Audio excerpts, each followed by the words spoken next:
Ucciso al culmine di una lite degenerata in una violenza feroce, Alessio Battaglia avrebbe ammazzato Franco Bernardo Bergamina a mani nude prima di chiuderlo in 2 sacchi neri e stiparlo dentro un armadio.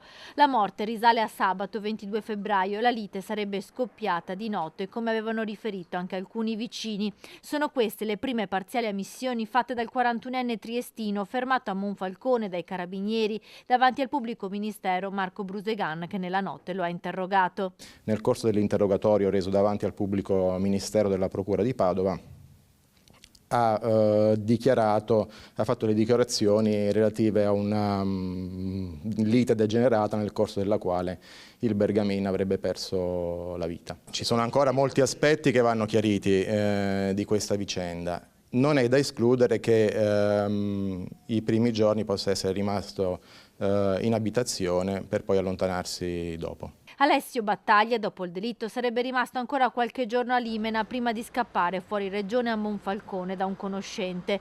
Il 41enne è stato sottoposto a fermo per omicidio volontario, ma è accusato anche di occultamento di cadavere. È evidente che anche la collocazione di diversi profumatori d'ambiente in giro per la casa puntasse, diciamo, a dissimulare, ecco, la presenza di questo corpo per più tempo possibile. Dall'autopsia e dalla TAC Total Body effettuata sui resti decomposti dell'anziano è emerso che Bergamini aveva il collo spezzato. Ulteriori esami chiariranno come è avvenuto, se è effetto della lite o della posizione in cui è stato nascosto nell'armadio. Anche il movente del litigio resta al momento un mistero. Battaglia potrebbe chiarirli davanti al giudice per le indagini preliminari e al suo avvocato d'ufficio durante l'interrogatorio di convalida dell'arresto previsto per domani mattina nel carcere circondariale di Padova.